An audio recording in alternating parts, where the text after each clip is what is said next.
Itu koordinasi, studinya itu terlalu gegabah. Nah mudah-mudahan itu jangan kejadian lagi. Itu ceroboh bener. Tapi kalau tidak ada lagi suntikan investasi, mangkrak dong di sana berarti. Apa boleh buat? Boleh buat. Tapi yang namanya cut loss sementara atau cut loss permanen ada lebih bagus daripada seperti ini. Harus objektif lah. Yang paling dari hutan sama sekali kan. Jadi emang ada soal lahan, ada soal ini, soal itu, segala macam. Aduh banyak bener ini masalah. Terus terang aja ini program yang tidak begitu wise lah.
Oke, berikutnya ya.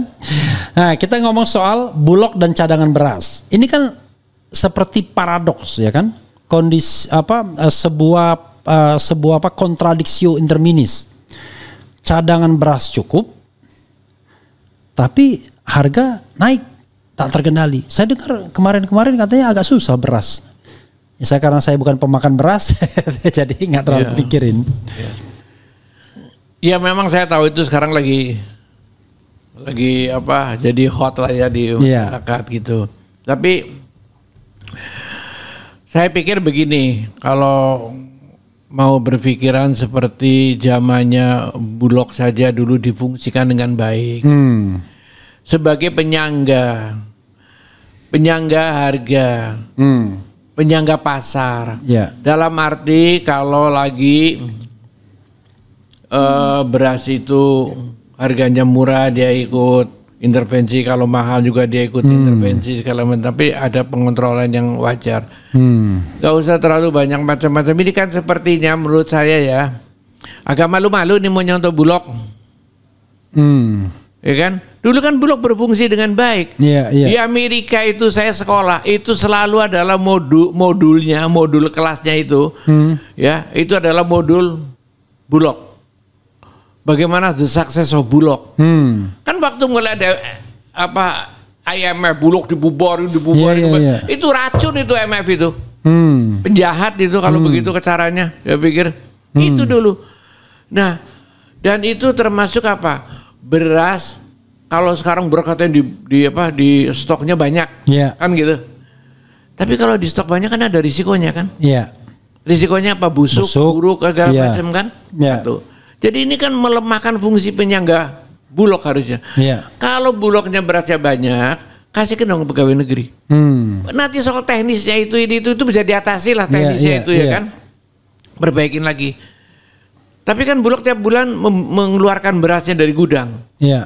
Satu pegawai negeri misalnya dikasih 10, kan ada hitungan gajinya segala macam itu. Satu beras 10 kilo misalnya. Tapi yang penting ini makronya dulu ketahuan lah ya. Kalau berasnya itu 10 kilo pegawai negerinya ada berapa juta kan gitu, udah keluarkan dari Bulog itu muter terus kan. Jadi itu putarannya itu yang hebat itu, karena Bulognya itu berasnya terus baru ya, dan Bulognya dapat uang dari pemerintah. Bulognya bisa beli lagi ke petani karena uang dari pemerintah itu ada gitu kan. Nah itu jangan sekarang kan mampet, berasnya banyak, gudang terus keluarnya kapan? Empat pajangan. Kasih pegawai negeri. Dan itulah harus kerjasama. Pegawai negeri juga harus kerjasama semuanya. Ya kalau dapat beras ya lumayan kan, jadi dia nggak usah beli beras dari pasar. Kalau dia dijual lagi ya dia silakan beli lagi. Kalau udah belinya mau yang mewah bener berasnya gitu kan. Tapi yang penting stok dia beras itu muter, Bulognya dapat duit muter, dapat ini dikontrol yang bagus.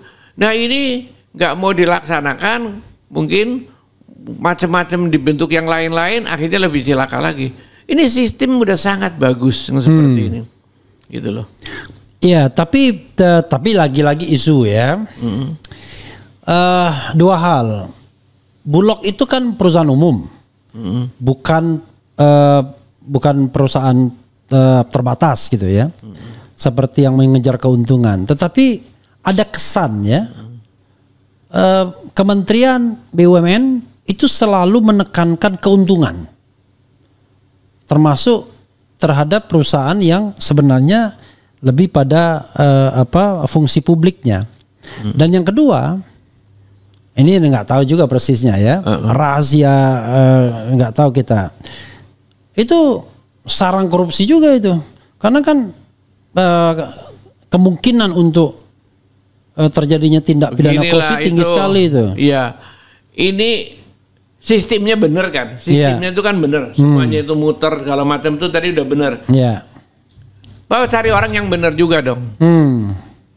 Kalau udah sistemnya salah, sistemnya nggak jelas, nggak ada teorinya, ya, mau gimana lagi? Taruh orang juga susah. Ini kan soal orangnya yang benar itu kan, diawasi orang yang benar itu. Itu kan sebagai memang kepanjangan dari pemerintah. Hendaknya pemerintah juga harus tegas.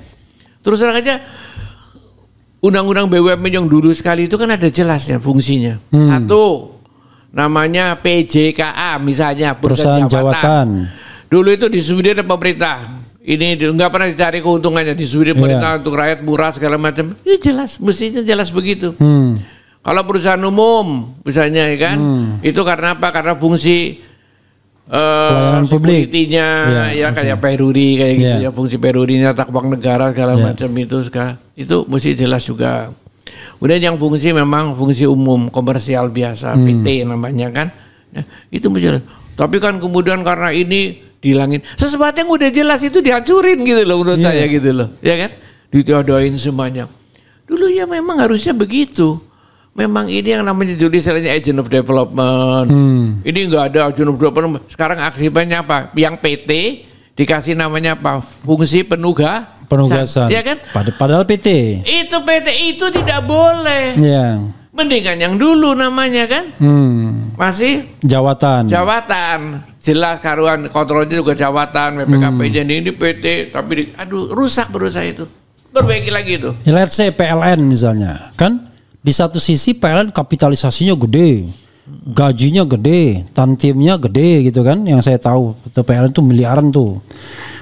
Tetapi di sisi lain kan dia ada fungsi publik juga untuk daerah-daerah yang tak terjangkau misalnya, kan masih monopoli gitu.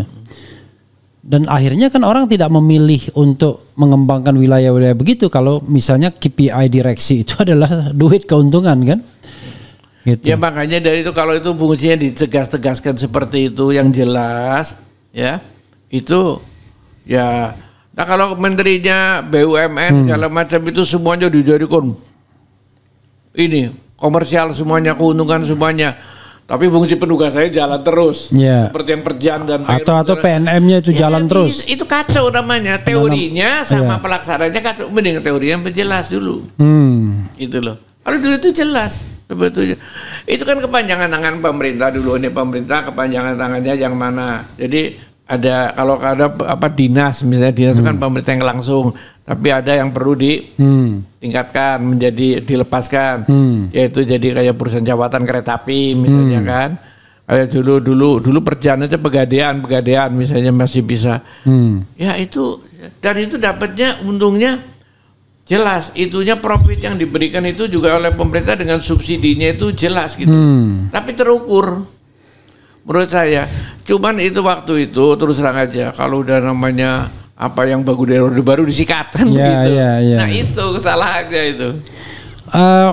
Ada soal yang terkait dengan apa saya tadi tiba-tiba saya lupa. Oh ya ini Kementerian BUMN dan Danantara. Kementerian BUMN tetap ada, ya kan? Tiba-tiba ada juga Danantara. Ini kan nggak overlapping apa?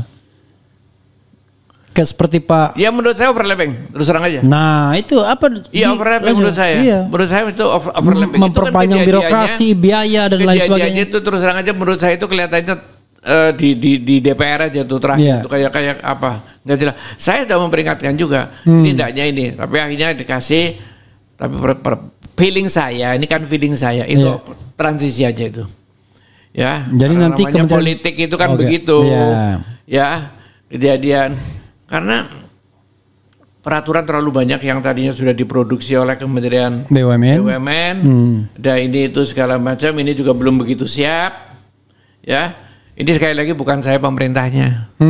Saya punya feeling ini Danantara juga belum siap. Ini udah terlalu kuat bener udah produksinya bener.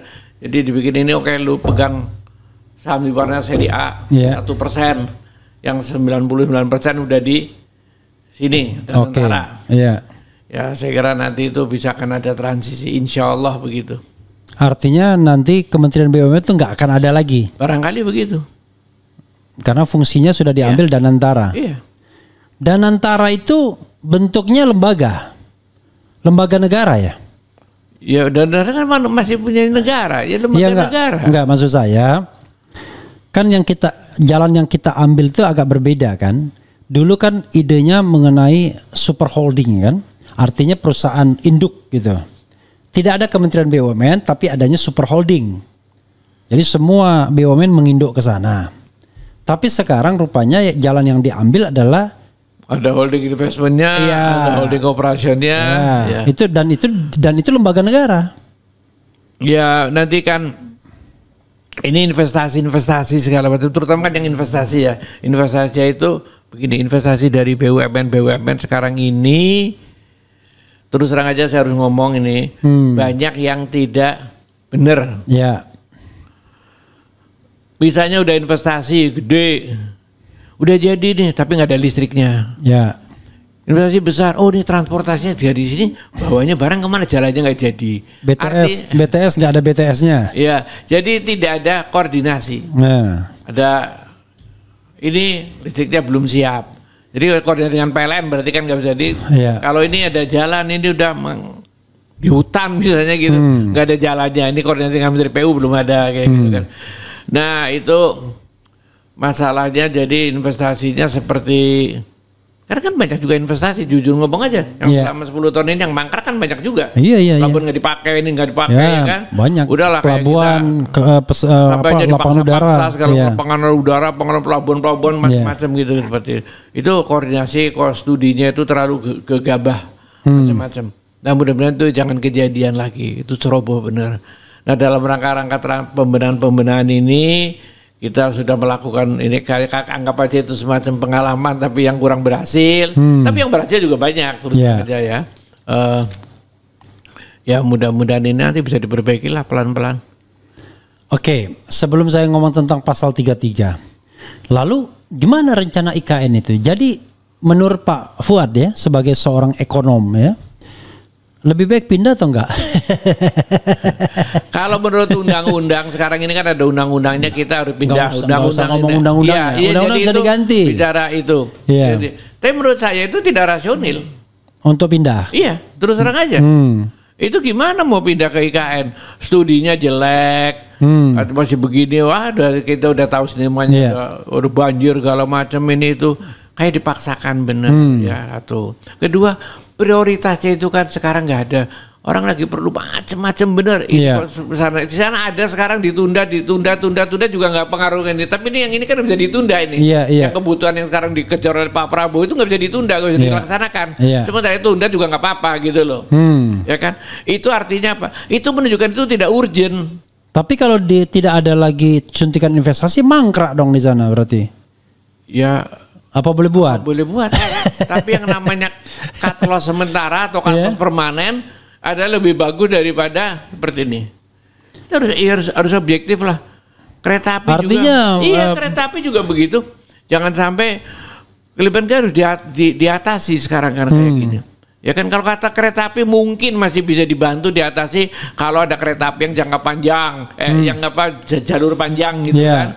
Mungkin ini bisa lebih menguntungkan. Ini kereta cepat Jakarta Bandung ini. Iya, bisa lebih menguntungkan lagi, mungkin bisa ini. Tapi kalau ini belum kan juga repot juga ini kan. Itu. Nah, ini kan identik juga dengan kayak IKN itu kan. IKN itu ya sudah sekarang ini nggak dilaksanakannya begitu, dilaksanakan itu ya dipelihara saja. Sekarang dipelihara juga DOP ini juga supaya jangan rusak sama sekali. Tapi ini ada yang urgent sama sekali di sini, yang mati-matian perlu, gitu loh. Itu artinya betul-betul cut loss itu IKN. Nggak ada. Kalau dipelihara ongkos pemeliharaannya juga tinggi. Iya. Orang monorel di depan DPR itu aja nggak bisa dibongkar. Yang di belakang DPR sampai sekarang. Itu nggak dibongkar itu kan karena apalah alasannya itu. Katanya nggak tahu lah yang benar kayak yang mana gitu.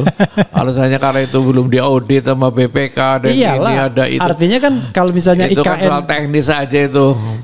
Ya itu teknis yang kecil aja nggak bisa bongkarnya. Apalagi IKN itu. Karena nggak ada yang ngurus.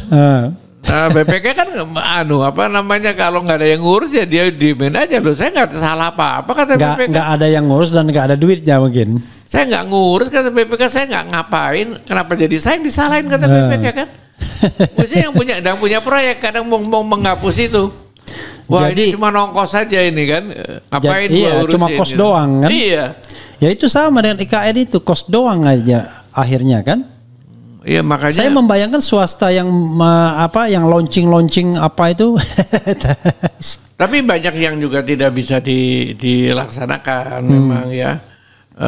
Misalnya ini membangun sekolah gitu ya. Ya kita juga datang itu waktu pelepasan pembangunan sekolah. Tapi kita nggak ada yang bangun itu terang aja sekolah itu. Loh kenapa nggak bangun Pak? Emang udah di ini ya. Kalau bangun yang muridnya siapa ya? Yang mau jadi sekolah siapa? Kan jadi ongkos rugi, nanti jadi tambah kerugian lagi. Ya kita ntar dulu bangunnya. Kita nggak bangun juga gitu. Nah seperti itu kan banyak. Kan orang kan bilang sama soal IKN itu, yang namanya bangun kota itu bukan kayak begitu. Bangun kota itu dibangun secara sosiologis. Iya, karena sesuai kebutuhan pokoknya. Sudah berkembang masyarakatnya, ditertibkan terus. Iya. Begitu matang kondisinya baru pindah. Iya. Nah, ini dari hutan mau mendadak nggak bisa. Yang dari kota saja itu perlu waktu. Untuk ini yang paling dari hutan sama sekali kan. Jadi memang ada soal lahan, ada soal ini, soal itu, segala macam. Aduh banyak benar ini masalah. Terus terang aja ini program yang tidak begitu wise lah. Oke. Terlalu ambisius. Terlalu ambisius. Oke. Bukan saja.